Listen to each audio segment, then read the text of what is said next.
desde que se firma o se termina el Congreso de Viena, todos los que estaban descontentos con el mapa del Congreso de Viena y con las decisiones de defender el absolutismo, se van a oponer a esas decisiones del Congreso de Viena y van a intentar forzar la ruptura de ese orden. Y es lo que vamos a estudiar de aquí a final del tema de los distintos movimientos para intentar acabar con ese consenso de las grandes potencias en cuanto a las decisiones del Congreso de Viena. En primer lugar vamos a estudiar lo que se llaman las revoluciones liberales, que en vuestro libro lo llaman nuevas oleadas revolucionarias, ¿vale?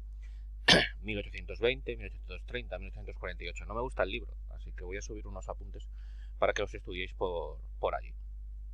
En cuanto a lo que es el libro, voy a seguir lo que pone de los fundamentos de las revoluciones. Luego las revoluciones en sí voy a proyectar un archivo trabajado por mí que compartiré con vosotros en el Classroom. Y es eso lo que tenéis que estudiar, no el libro, en cuanto a las revoluciones liberales.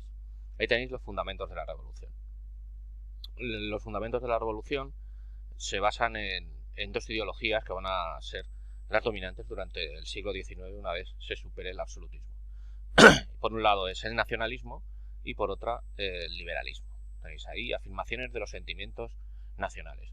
Hay que decir que antes de las guerras napoleónicas, la gente, el pueblo en general, no pertenecía a un país. O sea, no tenía sentimientos nacionales. Nadie iba diciendo viva España, por ejemplo, aquí en España. Se decía viva el rey. La gente pertenecía al rey y a su pueblo. No hay medios de comunicación. No hay coches, no hay trenes, no hay... En el siglo XVIII la gente nacía y moría en su pueblo. O como mucho a 20 kilómetros de su pueblo. Entonces la gente era de su pueblo. Y luego del rey. Eso del concepto nacional no existía. Ni en España, ni en Portugal, ni en Francia, ni en los distintos principados alemanes. No. ¿Qué es lo que hace que surja ese sentimiento nacional? Napoleón. Cuando Napoleón invade prácticamente Europa, la gente se une en contra del invasor. Y ya se dan cuenta de que hay regiones o territorios mucho mayores que comparten determinados rasgos culturales, idiomas, etc. ¿Vale? Y surge ya el sentimiento de pertenencia a una nación. Hasta ese momento no. Por eso os pone ahí que la invasión napoleónica exacerba entre la población, sobre todo los países invadidos, ese sentimiento de pertenencia a una nación que antes no existía. Y luego, como el Congreso de Viena reorganizó el mapa como lo organizó, hizo que determinados pueblos, determinadas gentes con una lengua común, quisiera vivir dentro de un mismo estado o separado de otras comunidades con otros idiomas, como los noruegos con respecto a los suecos, o los finlandeses respecto a los rusos, o los polacos también respecto a los rusos, o los prusianos, o dentro incluso del imperio austriaco, húngaros, bohemios, moravios, croatas, que no se sienten austriacos, ¿vale? Pues esta es la primera, vamos a decir, ideología que va a apoyar las nuevas oleadas revolucionarias, ¿vale? En segundo lugar, la defensa del liberalismo. El liberalismo es esa doctrina política, hijo de la Ilustración. Son básicamente la gente que deriva de las ideas ilustradas. Esas de que los gobiernos tienen que ser representativos y tienen que ser elegidos y votados por los gobernados. Rechaza, por tanto, como os pone en el libro, el absolutismo y trata de recuperar derechos y libertades reconocidas durante la Revolución Francesa en la mayoría de sus constituciones. Libertad de expresión, libertad de asociación, etc. Esta ideología sostiene básicamente que los poderes del rey deben estar limitados por una constitución, por una ley fundamental y fundamentadora. Os recuerdo que esa es la definición de constitución, en la que se reconocieran soberanía nacional, es decir, que el pueblo es soberano, que el pueblo es la base de todos los poderes del Estado, las libertades individuales, y luego en la Constitución, no lo pone en el libro, lo añadimos nosotros, una división de poderes que siga los paradigmas que dijo Montesquieu, de la división de poderes en ejecutivo, legislativo y judicial, como hemos estado viendo y analizando las distintas constituciones de la Revolución Francesa.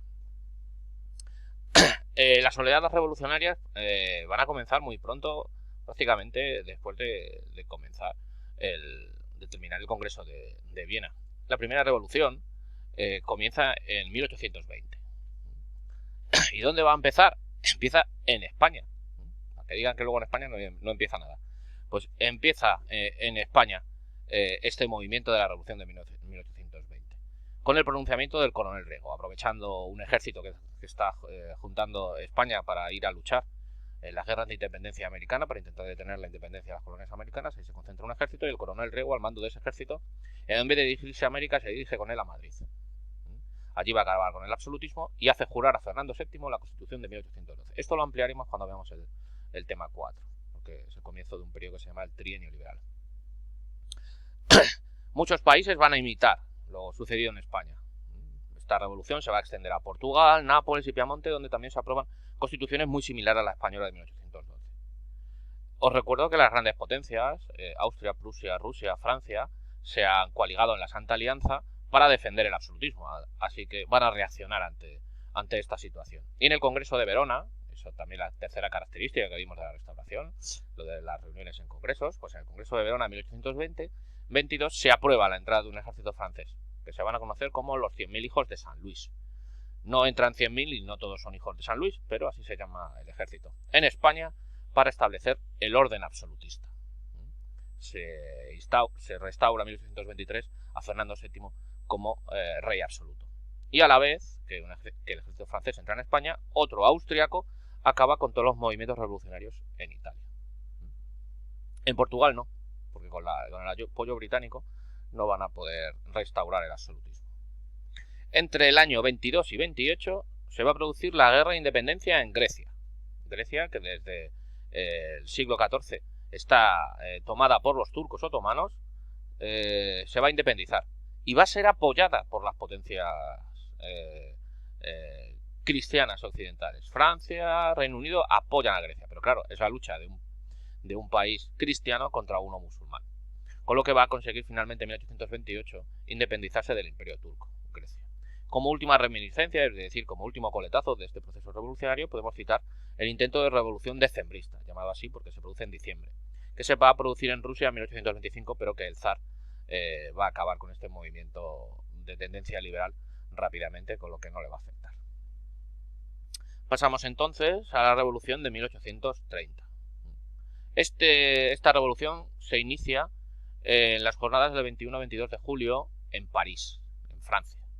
Allí ha muerto Luis XVIII, le ha sucedido su hermano Carlos X, que va a practicar una política mucho más absolutista que la de su hermano, ¿vale? Eso va a provocar que burgueses y obreros vuelvan a sublevarse en contra del rey. Y la revuelta triunfa, y el rey va a ser derrocado.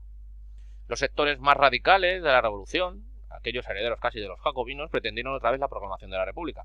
Pero, sin embargo, los sectores más moderados, con apoyo del ejército, burguesía, nobleza, imponen a Luis Felipe de Orleans, otro Borbón, pero de una familia secundaria, como monarca constitucional. Se va a aprobar una constitución en 1830 que va a instaurar un régimen muy parecido al de 1791, con sufragio censitario en el que solo pueden votar los más ricos. No van a intervenir las potencias de la Santa Alianza en Francia. ¿Por qué? Porque es Francia, es una gran potencia. No es lo mismo intervenir en España, que en ese momento es un país muy débil, que intervenir en Francia, ¿vale? E inmediatamente esto va a tener consecuencias, porque los revolucionarios ven una ventana abierta, una gran potencia ha dejado el absolutismo, así que otros estados o regiones o zonas que pretendían su independencia o que pretendían su llegada o cambio de régimen político, lo van a intentar. El primer caso es Bélgica. A los pocos meses, Bélgica, que os recuerdo que se unió de forma más o menos forzada en el Congreso de Viena al Reino de los Países Bajos, pero que Bélgica son católicos y los Países Bajos son calvinistas, los belgas declaran su independencia. El rey de los Países Bajos le dice a Francia que va a intervenir con su ejército en Bélgica y le pide incluso su apoyo. Pero, sin embargo, Luis Felipe de Orleans le dice que cualquier acción contra Bélgica por parte de los Países Bajos será un acto inamistoso contra Francia. Es decir, le está diciendo que Francia reconoce la independencia. Con lo que al final no va a quedar otro remedio al rey de los Países Bajos que reconocer la independencia de Bélgica. En el mismo momento, en Suiza, la burguesía también consigue la aprobación de una constitución liberal, acabando también con regímenes más o menos señoriales allí en la Confederación Helvética, en Suiza. En Polonia también se va a producir un intento de independencia. Os recuerdo que había Se había repartido Polonia entre Austria, Prusia y Rusia en el Congreso de Viena. Pero aquí Rusia no se anda con chiquitas y de forma más o menos violenta, bueno, muy violenta, va a acabar con este intento revolucionario. También va a haber intentos revolucionarios en algunos principados alemanes, pero la intervención de las otras grandes potencias de la Santa Alianza, Prusia y Austria, acaba con ellas. Reminiscencias, es decir, últimos coletazos de este movimiento de 1830. Pues en 1832, que no lo he puesto ahí, lo añado. En 1832, en Gran Bretaña, se amplía el censo electoral. Consiguen los pequeños artesanos y pequeños burgueses poder votar. Además, se cambian las circunscripciones, haciendo que las más pobladas manden más diputados. Y por último, en España, también voy a poner la fecha, en 1833, tras la muerte de Fernando VII, accede al trono su hija Isabel II, que va a ser apoyada por los liberales, acabando de esta forma con el absolutismo en España. Y ya pasamos a la última de las revoluciones, que es la revolución de 1848. En Francia comienza a través de esta revolución en febrero del 48. Allí, en una situación de crisis económica, porque ha caído la bolsa, etcétera, progresistas y republicanos, cansados de un rey muy conservador, que era Luis Felipe de Orleans, el rey burgués que se le llama, unidos a obreros y socialistas, inician esa revolución, que logra en ese mismo mes de febrero la abdicación de Luis Felipe de Orleans y la proclamación de la República, por la Segunda República Francesa. Se forma un gobierno provisional que va a estar formado por todas las tendencias que han apoyado la revolución, que inmediatamente concede amplias libertades y convoca unas elecciones por sufragio universal masculino para crear una asamblea constituyente, una asamblea para crear una nueva constitución en Francia. En estas elecciones triunfan los republicanos moderados, la parte más conservadora. Inmediatamente, cuando llegan al poder, suprimen la mayoría de las medidas económicas que favorecían a los obreros. Que van a responder estos obreros, al ver el fracaso de la revolución para ellos, con un intento revolucionario socialista en junio, que va a tener que ser muy reprimido por el ejército. Una vez suprimido este intento revolucionario de los obreros, se van a suspender o se van a eliminar prácticamente todas las conquistas sociales favorables a la gente más humilde, a la gente trabajadora en medio de esta revolución. El gobierno, este nuevo gobierno más conservador, convoca elecciones presidenciales para diciembre del 48, que van a ser ganadas por un... Dice él que es sobrino nieto, pero no es sobrino nieto carnal de Napoleón Bonaparte, pero bueno, tiene su madre tenía relación, bueno, no tiene relación directa con Napoleón, pero bueno, él dice que era sobrino de Napoleón, que es Luis Napoleón Bonaparte, quien en 1851, luego 3 años después, se da un autogolpe de estado y se proclama emperador, con el nombre de Napoleón III. En Austria va a haber alzamientos populares que van a provocar la caída de Metternich. Os recuerdo que Metternich era el que lideró el Congreso de Viena. Y se forma también ahí en Austria una asamblea constituyente. Mientras, en el Imperio Austriaco, regiones que no se consideran austriacas, que no se consideran de lengua alemana, como Bohemia, Hungría o el norte de Italia, empiezan a producirse movimientos nacionalistas que van a intentar proclamar la independencia de esos territorios. Todos estos movimientos van a provocar la caída del emperador Fernando I, que la verdad es que tenía un déficit mental, estaba loco, ¿vale? Pasa que Metternich había ocultado la enfermedad mental del rey para poder él seguir siendo primer ministro, incluso impedía a los médicos que le pudieran atender. Finalmente ya se reconoce la incapacidad del emperador y va a ser sucedido por su sobrino Francisco José I, quien al principio va a tener que aceptar la elaboración de una constitución. En los estados alemanes también la revolución se extiende. Comienza en Prusia, allí se fuerza al rey Federico Guillermo IV a aceptar una asamblea constituyente.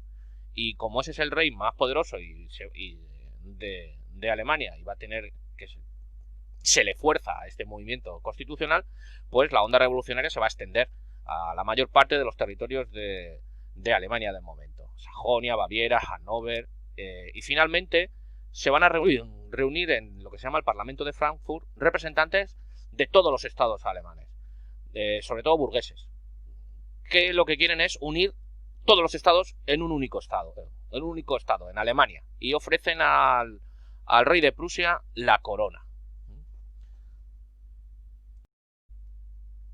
En Italia también se van a producir sublevaciones en la mayoría de los estados italianos y se imponen constituciones en el reino del Piamonte, en el reino de Nápoles y Sicilia. En Roma, donde está gobernada por los papas, Mazzini consigue expulsar al papa y proclamar la República Romana. Sin embargo, las ideologías reaccionarias, la Santa Alianza, va a acabar con los sueños de libertad y democracia y nacionalismo de esta revolución del 48, que es conocida en muchos lugares como la primavera de los pueblos.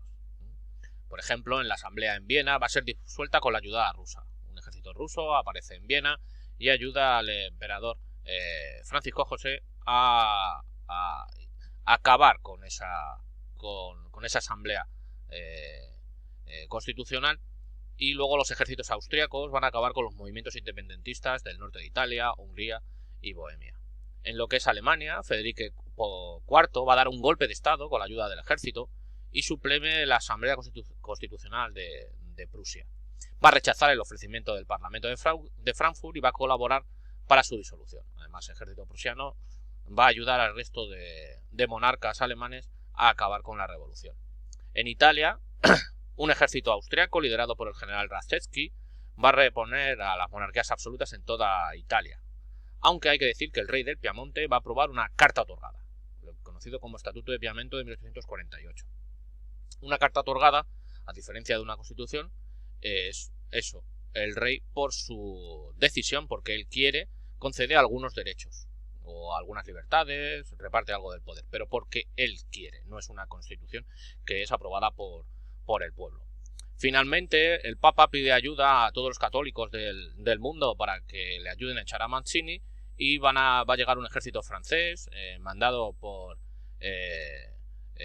Napoleón III, que van a ir en apoyo del Papa y que van a acabar con la experiencia revolucionaria de Mazzini en 1849. Como os pone en el libro, las revoluciones fracasan, pues las constituciones concedidas en la mayoría de los estados van a ser abolidas. Pero a pesar de ello van a suponer un avance en el liberalismo, ya que en algunos países se amplió el derecho del voto, por ejemplo en Francia, ¿vale?